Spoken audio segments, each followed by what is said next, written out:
إله إلا الله وحده لا شريك له ونشهد أن سيدنا وحبيبنا وأسوتنا ومولانا محمدا عبده ورسوله الذي أرسله بالحق بشيرا ونذيرا وداعيا إلى الله بإذنه وسراجا منيرا أما بعد فقد قال الله تعالى في كلامه المجيد وفي فرقانه الحميد أعوذ بالله من الشيطان الرجيم بسم الله الرحمن الرحيم ولقد زينا السماء الدنيا بمصابيح وجعلناها رجوما للشياطين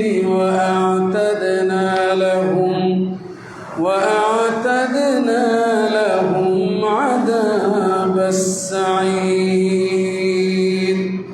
وقال سبحانه وتعالى إن الله وملائكته يصلون على النبي يا أيها الذين آمنوا صلوا عليه وسلموا تسليما اللهم صل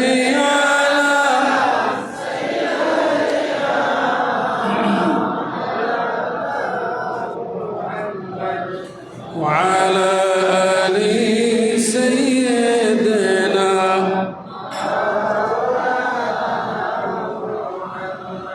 পানি পানি আওয়াজ হবে রোজ হাসরের ময়দানে পানি পানি আওয়াজ হবে রোজ হাসরের ময়দানে হাউজে কাউসারের পানি দিয়ে রসুল ঠান্ডা করবেন মোদের আল্লাহুম্মা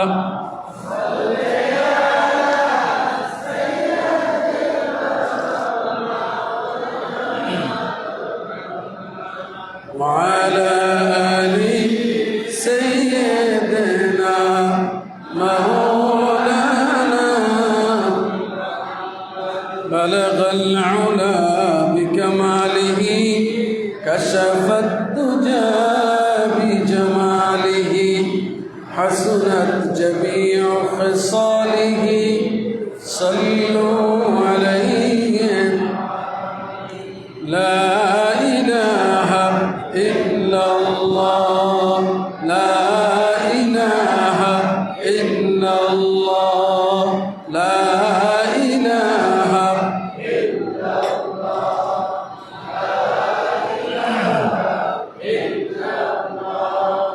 لا إله إلا الله لا إله إلا الله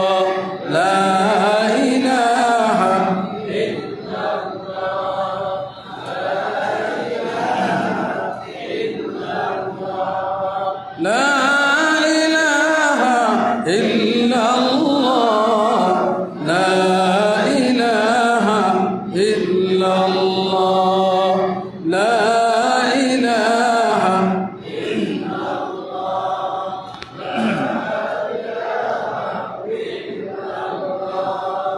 لا إله إلا الله لا إله إلا الله لا إله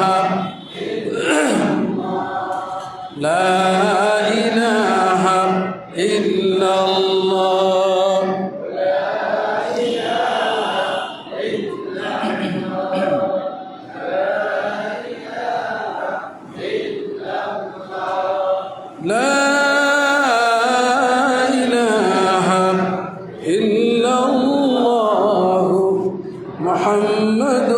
রাসূলুল্লাহ।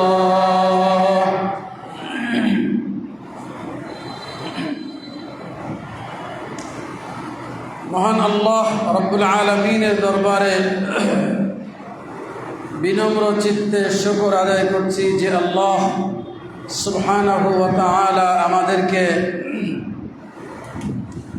জুমার সালাত আদায়ের উদ্দেশ্যে তার ঘরে আসার তৌফিক এনায়েত করেছেন। সবাই পড়ছি আলহামদুলিল্লাহ। প্রিয় দ্বীনী ভাইয়েরা, সূরা মুলকের আলোচনায় আমরা রয়েছি। আজকে তিলাওয়াত করেছি সূরাতুল মুলকের ৫ নং আয়াত।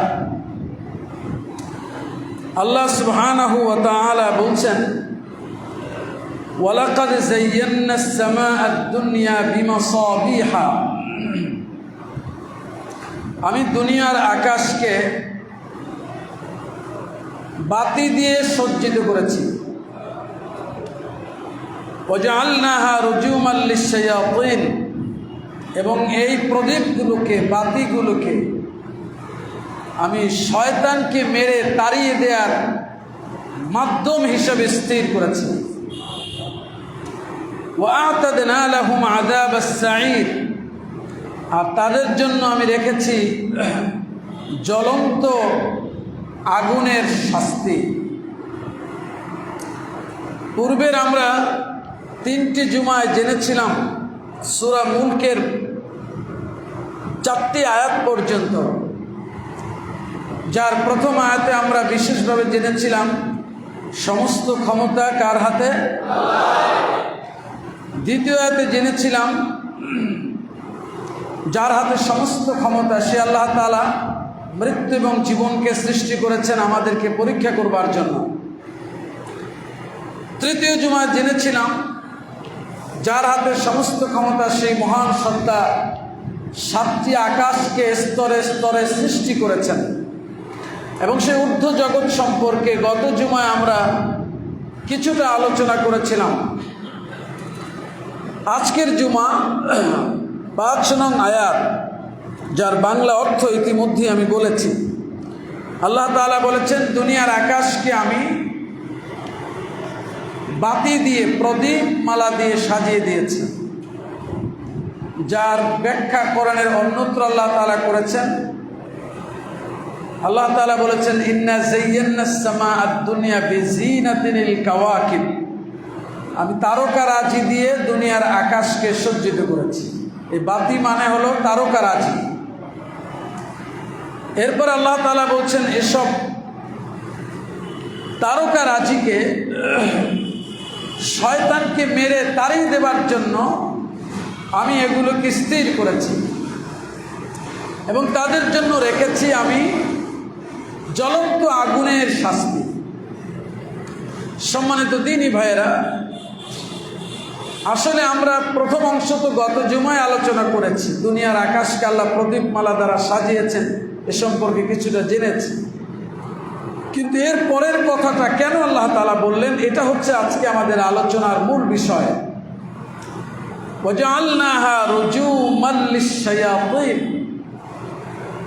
এই প্রদীপমালাগুলোকে আমি শয়তানের জন্য ক্ষেপণাস্ত্র হিসেবে স্থির করেছি। কেন আল্লাহ তাআলা এটা বললেন? এটা হলো আজকের আলোচনার মূল বিষয়। আল্লাহ তাআলা আমাদেরকে বলার এবং শুনবার তৌফিক দান করুন সেইভাবে যেভাবে তিনি পছন্দ করেন। সবাই বলি আমিন। আরবের লোকদের একটি ধারণা, বিশ্বাস ছিল যে গণকরা, জ্যোতিষীরা অদৃশ্যের খবর জানেন। শুধু আরব নয়, আজও পৃথিবীতে অসংখ্য মানুষ আছে যারা বিশ্বাস করে জ্যোতিষীরা, গণকরা অদৃশ্যের খবর জানে। আছে না? আরবদের লোকদেরও এই ধারণাটা ছিল, এই বিশ্বাস ছিল যে গণকদের সাথে শয়তান এবং জিনদের একটা বিশেষ সম্পর্ক আছে। এই শয়তান এবং জিনেরা ঊর্ধ্ব জগৎ থেকে খবর এনে এরপরে তারা গণকদের কাছে দেয়, আর গণকরা এভাবেই মানুষের তার ভাগ্য সম্পর্কে খবর বলে দেয়। বুঝে আসছে? কথাটা বুঝেন নাই মনে হয় সবাই। তো এই যে ধারণা, এই যে বিশ্বাস, আল্লাহ সুবহানাহু ওয়া তাআলা মূলত এই আয়াতের মধ্য দিয়ে তাদের এই বিশ্বাসের অসারতাকে প্রমাণ করেছেন। মূল ব্যাপারটা ছিল অদৃশ্যের ব্যাপারে যে বিশ্বাস, অদৃশ্যের ইলম যাকে বলা হয় গায়ব। কি বলা হয়? গায়ব। এটি অত্যন্ত গুরুত্বপূর্ণই শুধু নয়, বরং এটি সঠিক জায়গায় থাকা না থাকার উপরে আপনার আমার ঈমান নির্ভর করে। যদি এটি যথাযথভাবে আপনার আমার ঈমানে না থাকে, তাহলে ঈমান চুরি হয়ে যাবে। সম্মানিত দ্বীনী ভাইরা, আল্লাহ সুবহানাহু ওয়া তাআলা কোরআনুল কারীমের অনেক জায়গায় এই অদৃশ্যের ইলমের ব্যাপারে পরিষ্কার বক্তব্য দিয়েছেন এই কোরআনে। সূরা আনআম আয়াত নাম্বার 59 আল্লাহ তাআলা বলছেন, ওয়া ইনদাহু মাফাতিহুল গায়ব লা ইয়ালামুহা ইল্লা হু। অদৃশ্যের সমস্ত চাবিকাঠি আল্লাহর কাছে। কার কাছে? ওয়া ইনদাহু মাফাতিহুল গায়ব। আমি একটা গায়ব শব্দ বলেছি, মনে আছে একটু আগে? এই শব্দটা মনে রাখবেন। গায়ব, গায়ব মানে হলো অদৃশ্যের খবর, অদৃশ্যের ইলম। বুঝে আসছে? তাহলে আল্লাহ তাআলা বলছেন ওয়া ইনদাহু মাফাতিহুল গায়ব, গায়বের চাবিকাঠি। গায়ব শব্দটা মনে আছে তো? গায়বের সমস্ত চাবিকাঠি আল্লাহর কাছে। কার কাছে? লা ইয়ালামুহা ইল্লা হু।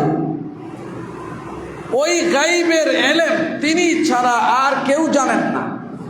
সুবহানাল্লাহ বলুন। জানেন কে? ওয়ামা তাসকুতু মিন ওয়ারাকাতিন লা ইয়ালামুহা ইল্লা হু ওয়া ইয়ালামু মা ফিল বাররি ওয়াল বাহরি। জলে এবং স্থলে কি আছে এটা তিনি জানেন। কে? ওয়ামা তাসকুতু মিন ওয়ারাকাতিন ইল্লা ইয়ালামুহা। গাছ থেকে কোনো একটি পাতা ঝরলেও সেটা আল্লাহ পাকের ইলমের বাইরে ঝরে না। ওই গাছের পাতা ঝরাটাও আল্লাহর ইলমের ভিত্তিতে ঝরে, অর্থাৎ ওইটা জানেন কে? বুঝে আসছে? খেয়াল করুন, কত একদম সাধারণ অবস্থা থেকে আল্লাহ তাআলা বলছেন একটা গাছের পাতা ঝরা। কথাটি সহজ, সাধারণ, কিন্তু এই ব্যাপারে ইলম রাখার ব্যাপারটা সাধারণ না। এইটা কি? অসাধারণ। আছে কার? ওয়ামা তাসকুতু মিন ওয়ারাকাতিন ইল্লা ইয়ালামুহা। এটি গাছের পাতা ঝরলেও সেটা জানেন এক মহান সত্তা। তিনি কে? ওয়ালা হাব্বাতিন ফি যুলুমাতিল আরদি। জমিনের অন্ধকারের মধ্যে যদি কিছু থাকে, কোনো দানা, ধরুন একটা সরিষার দানা, 7 তবক জমিনের অন্ধকারে, ধরুন 7 তবক জমিনের নিচে কোনো অন্ধকারে একটা দানা। কি দানা বলেছি? মাশাআল্লাহ, সরিষার দানা। এটা যদি ধরুন 7 তবক জমিনের নিচের অন্ধকারে থাকে, শুধু অন্ধকার না, একটা সরিষার দানা 7 তবক জমিনের নিচে এটি কালো পিঁপড়ার মুখে যদি থাকে, সেটাও এক মহান সত্তা জানেন। তিনি কে? ওয়ালা রাতবিন ওয়ালা ইয়াবিসিন ইল্লা ফি কিতাবিম মুবিন। হোক তা সিক্ত কিংবা শুকনো, ওই দানা হোক, ওর থেকে ছোট কিছু হোক, বড় হোক, তা সিক্ত হোক অথবা শুকনো হোক, ইল্লা ফি কিতাবিম মুবিন, এক পরিষ্কার কিতাবের মধ্যে সেটা আল্লাহ তাআলা লিখে রেখেছেন। সুবহানাল্লাহ বলুন। সূরা আনআমের 59 নং আয়াত বলছে অদৃশ্যের সমস্ত চাবিকাঠি কার হাতে? সূরা আন-নাম আয়াত নাম্বার 65। قل لا يعلم من في السماوات والأرض الغيب إلا الله وما يشعرون أيان يبعثون। শুনতেছেন? নবী আপনি বলুন, এই ইলম যদি ভুল থাকে আপনার ঈমান প্রমাণ করতে পারবেন না কিয়ামতের ময়দানে। কেন? সামনে এটা বুঝবেন, এতই গুরুত্বপূর্ণ। সূরা বাকারায় আল্লাযীনা ইউমিনুনা বিল গায়বি, এই যে আলিফ লাম মিম যালিকাল কিতাব, এখান থেকে 2-4 আয়াত মুখস্থ বা পড়েছেন কারা? হাত জাগান তো একটু। ও মাশাআল্লাহ, সবাই পড়েন নাই, আফসোস। আল্লাযীনা ইউমিনুনা বিল গায়ব, কোরআনকে আল্লাহ বলেছে মুত্তাকীদের জন্য হেদায়েত। এরপরেই আল্লাহ বলেছেন আল্লাযীনা ইউমিনুনা বিল গায়বি, যারা অদৃশ্যে ঈমান রাখে। এই গায়ব ঈমান রাখাই লাগবে, গায়বে অদৃশ্যে। আল্লাহকে আমরা দেখেছি? এটা কি দৃশ্যমান না অদৃশ্যমান? জান্নাত দেখেছি? দৃশ্যমান না অদৃশ্যমান?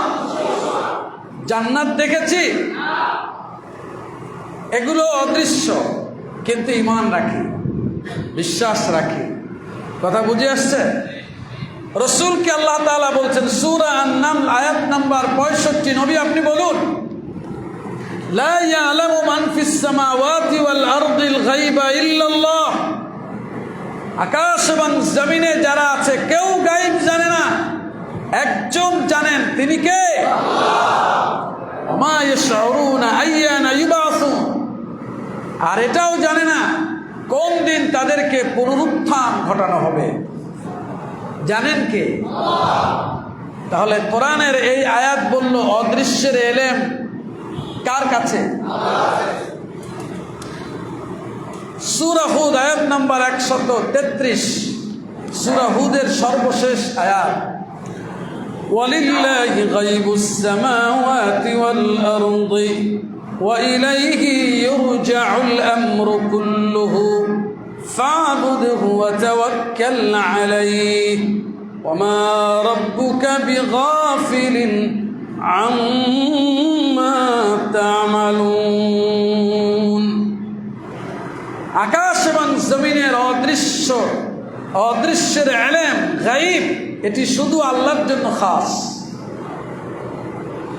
ওয়ালিল্লাহি গায়বুস সামাওয়াতি ওয়াল আরদি ওয়া ইলাইহি ইরজাউল আমরু কুল্লুহু, সমস্ত বিষয়গুলি তার কাছেই ফিরে যাবে। ফা'বুদহু ওয়া তাওয়াক্কাল আলাইহি, সুতরাং তার ইবাদত করো এবং তার উপরেই ভরসা করো। ওয়া মা রাব্বুকা বিগাফিলিন আম্মা তা'মালুন, তোমরা যা কিছু করছো সেটা সম্পর্কে তোমার প্রভু গাফিল, অনবহিত নন। সুবহানাল্লাহ বলুন। সূরা আনআমের 73 নং আয়াত, আলিমুল গায়বি ওয়াশ শাহাদা, দৃশ্যের এবং অদৃশ্যের যে ইলম রাখেন সেই মহান সত্তা, তিনি কে? আল্লাহ। কোরআনের এই কয়টা আয়াত এই বিষয়ে বললাম। এই আয়াতগুলির মূল কথা, অদৃশ্যের বা গায়বের ইলম আছে কার? আল্লাহ। ঘুমোচ্ছেন কেন? অদৃশ্যের ইলম আছে কার? আল্লাহ। বলুন সবাই। আল্লাহ। এই মসজিদে যারা ঘুমাইতে আসবেন তারা বারান্দায় বসবেন। এর এক একটা আয়াত পড়ার জন্য আমাকে দীর্ঘ সময় পড়াশোনা করতে হয়েছে। এর একটি আয়াত আমি পড়াশোনা না করে বলিনি।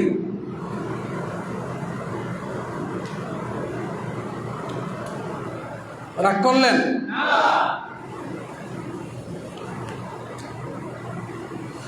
সমস্ত গায়বের ইলম কার কাছে? আল্লাহ পাকের কাছে। আমাদের সমাজের অসংখ্য মানুষের বিশ্বাস তার ইলমের ভিত্তিতে হোক অথবা মূর্খতার কারণে হোক, জাহালাতের কারণে হোক, কিংবা জাহালতের বলয়ে পড়ে থাকবার কারণে হোক, যে কারণেই হোক না কেন, অসংখ্য মানুষ বিশ্বাস করে নবী এবং রসুলরা গাইব জানেন। আছে না এরকম লোক? হ্যাঁ, প্রশ্ন হচ্ছে নবীরা কি গাইব জানেন? নবীরা গাইব জানেন না। গাইবের মালিক কে? আয়াতগুলো শুনেছেন এর আগে? এই আয়াতগুলোর মধ্যে স্পষ্টত আল্লাহ বলেছেন গাইব জানেন কে, এবং তিনি ছাড়া আর কেউ। কুল লা ইয়ালামু মান ফিস সামাওয়াতি ওয়াল আরদিল গায়বা ইল্লাল্লাহ। নবী আপনি বলুন, আকাশ এবং জমিনে যারা আছে কেউ জানে না গাইব, শুধু জানেন একজন, তিনি কে? এর দ্বারা বোঝা যায় নবী রাসূলরা জানেন? জানেন না। নবী রাসূলরা গাইব যে জানেন না, এই ব্যাপারে আমাদের সমাজে এক শ্রেণীর লোকেরা তর্ক করে। আমার আফসোস হয় তাদের জন্য যে তারা কোরআনের বক্তব্যের চাইতেও নিজেদের মতো করে আরেকটু বেশি বুঝতে চায়। দেখুন সূরা আরাফ, নবীরা গাইব জানেন কিনা এই প্রশ্নের জবাব কোন সূরা বলেছি? সূরা আরাফ, আয়াত নাম্বার 188। কত নাম্বার? قل لا أملك لنفسي نفعا ولا ضرا إلا ما شاء الله ولو كنت أعلم الغيب لاستكثرت من الخير وما مسني السوء إن أنا إلا نذير وبشير لقوم يؤمنون। নবী আপনি বলুন, আল্লাহ আমাদের রাসূলকে বলছেন, নবী আপনি বলুন, লা আমলিকু লিনাফসি নাফআন ওয়ালা দাররান ইল্লা মা শা আল্লাহ। আমি মুহাম্মদ আমার নিজের ভালো এবং মন্দ করবার মালিক নই। আমি আমার না কোনো ক্ষতি করতে পারি আর না কোনো উপকার করতে পারি। এইটা বলতে বলেছেন কে? আল্লাহ। কথাটা বুঝে আসছে? আল্লাহ রাসূলকে বলছেন, নবী আপনি বলেন, আপনি মুহাম্মদের ভালো বা মন্দ করবার মালিক নন। আপনার না কোনো ক্ষতি অথবা উপকার আপনি সাধন করতে পারবেন, ইল্লা মাশা আল্লাহ। হ্যাঁ, ক্ষতি বা ভালোর ব্যাপারটি সেই আল্লাহর কাছে, যিনি যেমন চাইবেন তেমন ঘটবে, ইল্লা মাশা আল্লাহ। তবে হ্যাঁ, আমার আল্লাহ যা চান তাই হবে। আমার ভালো মন্দের ব্যাপারটির মালিক আমি নই, কে? এরপরে শুনুন, ওয়ালাউ কুনতু আলামুল গায়বা, আমি যদি গায়ব জানতাম। রাসূল বলছেন ওয়ালাউ কুনতু আলামুল গায়বা, আমি যদি গায়ব জানতাম। এর মানে কি গায়ব জানি? সবাই বুঝুন, আমাদের সমাজে এক শ্রেণীর লোক বিশ্বাস করে নবীরা গায়ব জানেন, ওয়ালিয়াযু বিল্লাহ। কিন্তু রাসূল বলছেন ওয়ালাউ কুনতু আলামুল গায়বা, আমি যদি গায়ব জানতাম। আমি যদি গায়ব জানতাম, এই বাংলার অর্থ কি বুঝায়? আমি অদৃশ্যের খবর জানি। কি বুঝায়? আমি গায়ব জানি না। ওয়ালাউ কুনতু আলামুল গায়বা লাস্তাকসারতু মিনাল খায়র, আমি যদি গায়ব জানতাম, অদৃশ্যের বিষয় জানতাম, লাস্তাকসারতু মিনাল খায়র, তাহলে অনেক বেশি পরিমাণে আমি কল্যাণ নিয়ে নিতাম। ওয়ামা মাসসানিয়াস সূ, আর আমাকে কোনো দুঃখ কষ্ট যন্ত্রণা মুসিবত বিপদ আপদ স্পর্শ করতো না। তার মানে কি নবী গায়ব জানেন? ইন আনা ইল্লা নাযীরুন ওয়া বাশীরুন লিকাওমি ইউমিনুন। আমি কি তাহলে? আমার পরিচয়টা শোনো, আমি হচ্ছি একজন সতর্ককারী, সুসংবাদদাতা সেই কওমের জন্য যারা বিশ্বাস রাখে। সুবহানাল্লাহ বলুন। তাহলে নবীরা গায়ব জানেন? জানেন না? হ্যাঁ জানেন। প্রথম বলেছি জানেন না, এরপরে নবী এবং রাসূলরা গায়ব জানেন। কতটুকু? ততটুকু যতটুকু আল্লাহ তাআলা তাদেরকে জানিয়েছেন। আলহামদুলিল্লাহ বলেন। নবী রাসূলরা গায়বের মালিককে, এটা আর কেউ না, কোনো মাখলুক না, কোনো নবী না, কোনো রাসূল না, কোনো পীর না, কোনো বুজুর্গ না, কোনো শায়েখ না, কেউ না। কে? নবী এবং রাসূলরা জানেন না। তবে হ্যাঁ, সূরা বাকারা আয়াত নাম্বার 255 আয়াতুল কুরসির মধ্যে আছে, পড়বেন। ওয়ালা ইউহিতুনা বিশাইইম মিন ইলমিহি ইল্লা বিমা শাআ। মুখস্থ আছে? পড়েন। ওয়ালা ইউহিতুনা বিশাইইম মিন ইলমিহি ইল্লা বিমা শাআ। আবার পড়েন। ওয়ালা ইউহিতুনা বিশাইইম মিন ইলমিহি ইল্লা বিমা শাআ। ঠিক এই কথার আগে আল্লাহ বলেছেন ইয়ালামু মা বাইনা আইদিহিম ওয়া মা খালফাহুম। মানুষের সামনের পেছনের যা আছে সমস্ত ব্যাপারটা তিনি জানেন। ওয়ালা ইউহিতুনা বিশাইইম মিন ইলমিহি ইল্লা বিমা শাআ। তার ইলম থেকে কোনো কিছুই কেউ আয়ত্ত করতে পারে না, ইল্লা বিমা শাআ, তবে হ্যাঁ যতটুকু আল্লাহ চান সেই কথাটা ভিন্ন। কথা বুঝে আসছে? তাহলে নবী এবং রাসূল কিছু অংশ গায়েব যদি জানেন বা কোনো গায়েবের খবর দেন, এর অর্থ কি তারা গায়েবের মালিক? এর অর্থ হলো আল্লাহ তাআলা ততটুকু তাদেরকে জানিয়েছেন বলে তারা আমাদেরকে বলেছেন। কথা বুঝে আসছে? প্রিয় ভাই সব, এই পর্যন্ত 3টে কথা বলেছি। 1, সমস্ত গায়েবের মালিক কে? 2, নবী রাসূলরা কি গায়েব জানেন? হ্যাঁ জানেন। কতটুকু? যতটুকু আল্লাহ তাআলা তাদেরকে জানিয়েছেন। যেটুকু আল্লাহ জানান নাই ততটুকু তারা জানতেন না। কথা বুঝে আসছে কিনা? আয়াতের বক্তব্য ছিল গণকদের প্রতি এই বিশ্বাস যে তারা অদৃশ্যের খবর জানে। মনে আছে কিনা? হ্যাঁ, আমাদের সমাজের অসংখ্য লোক আছে যারা অবশ্যই তারা বাতিল। তারা বিশ্বাস করে যে তাদের শাইখ ও মুর্শিদ, যে নামেই তারা বলুক, কোনো আলেম, কোনো পীর, কোনো বুজুর্গ, কোনো শায়েখ, কোনো খাজা বাবা, যে নামে অভিহিত করুক, এদের বিরাট অংশের বিশ্বাস হলো তারা আমাদের অবস্থা জানেন। আছে না? হ্যাঁ, যে আমি কি করি, কি বলি, কোথায় থাকি, এইটা তারা জানেন। আল্লাহর ইজ্জতের কসম করে বলি, যদি এই বিশ্বাস কারো মধ্যে থাকে তাহলে কোরআনের আয়াত অনুযায়ী সে কাফের। সে কি? সে কি? সে কি? কারণ সে আলিমুল গায়বি ওয়াস শাহাদাকে অস্বীকার করেছে। সে কোরআনের এই আয়াতকে অস্বীকার করেছে, যা সূরা নামলের একটু আগেই বলেছি 65 নং আয়াত। নবী আপনি বলুন, আকাশ এবং জমিনে যারা আছে কেউই গায়বের খবর জানে না আল্লাহ ছাড়া। কোন মানুষ সম্পর্কে বিশ্বাসের মধ্য দিয়া কোরআনের আয়াতকে অস্বীকার করার ফলে সে কাফের হয়ে গেছে। কি দুর্ভাগ্য মুসলিম জাতির একাংশের। আমি দেখেছি ঢাকাতে বিভিন্ন জায়গায় টিয়া পাখির কাছে গিয়া তার ভাগ্য জানে। আছে না? হ্যাঁ, রাস্তার পাশে ছোট্ট বাক্সের মধ্যে টিয়া পাখি নিয়ে বসে, আর সেইখানে গিয়ে বসে 10 টাকা 20 টাকা দেয়।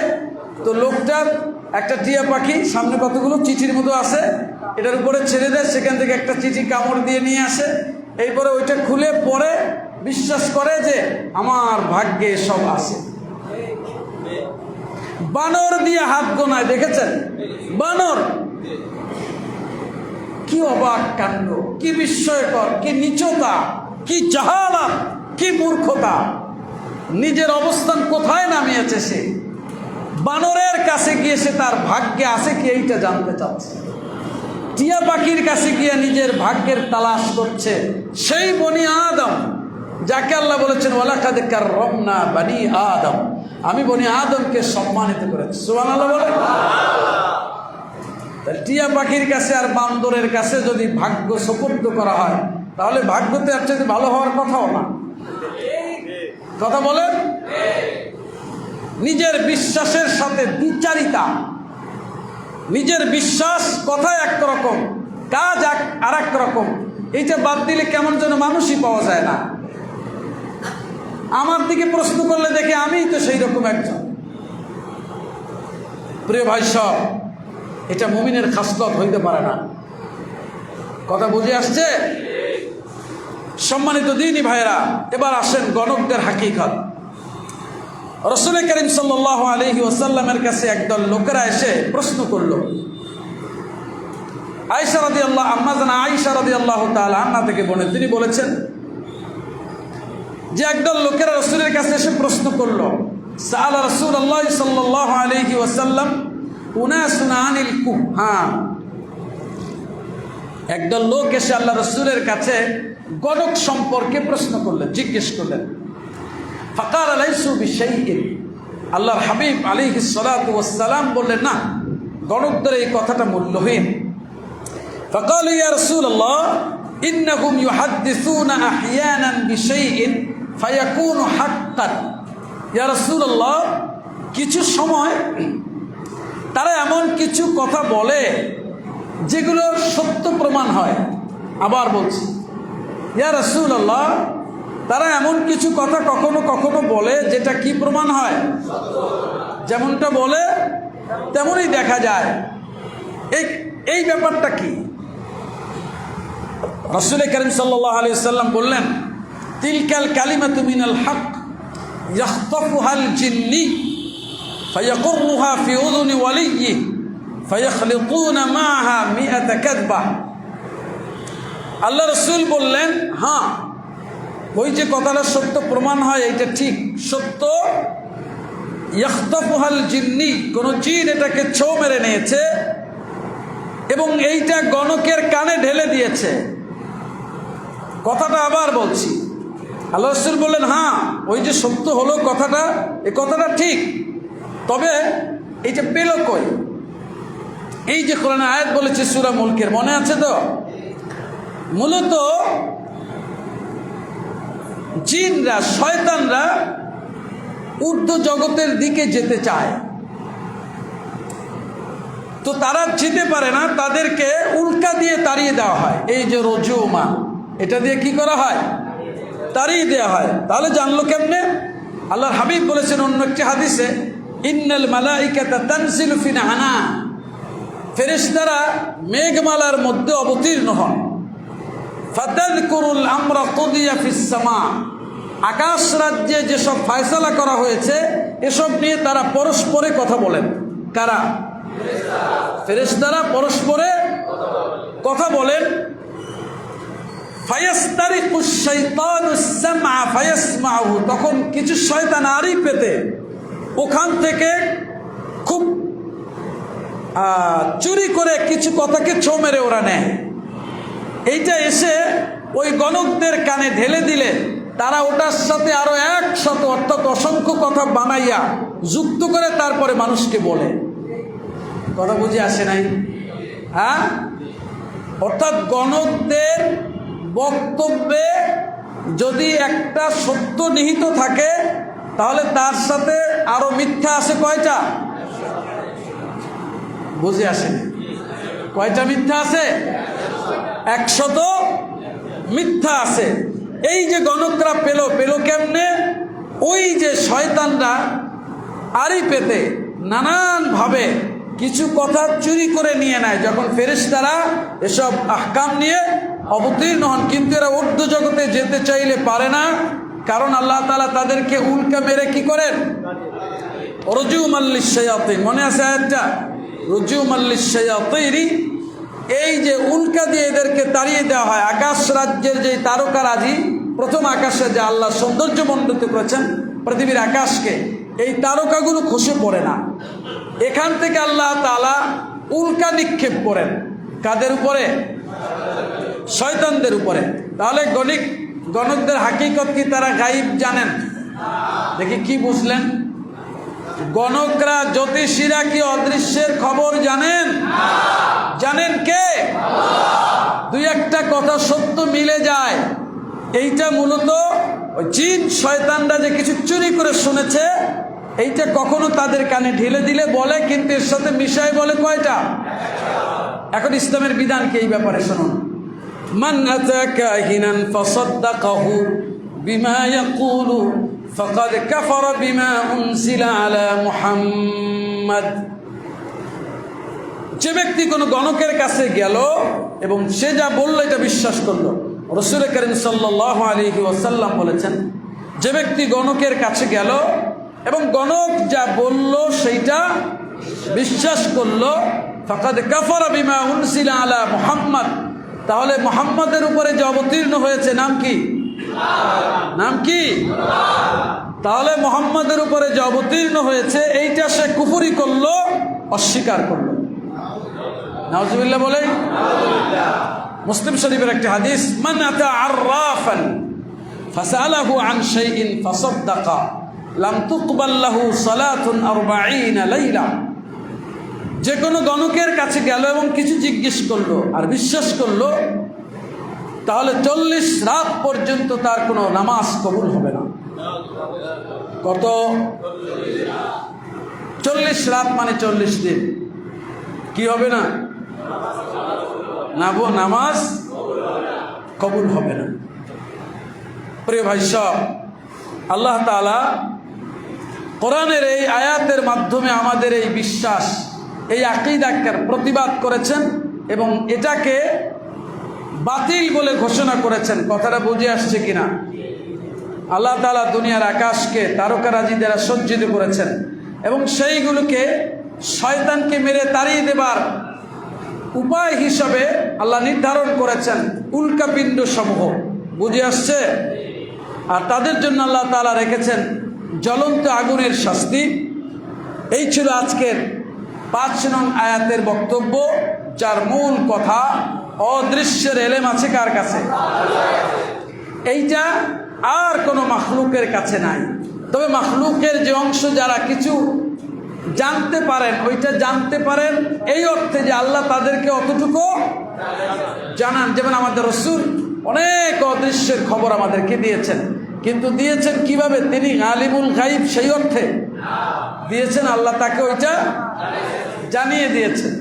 আমাদেরকে বলেছেন, বলার আগে জিবরিল আমিন এসে রাসূলের কাছে বলে গেছেন। রাসূল এইটা আমাদেরকে বলে দিয়েছেন। কথা বুঝে আসছে ভাইরা? আর গণকদের কাছে যদি কেউ যায় এবং তারে প্রশ্ন করে, সত্যায়ন করে, তাহলে তার ঈমান থাকবে না। কথা বুঝে আসছে ভাইরা? আল্লাহ তাআলা বোঝার তৌফিক দান করুন, সবাই বলে আমিন।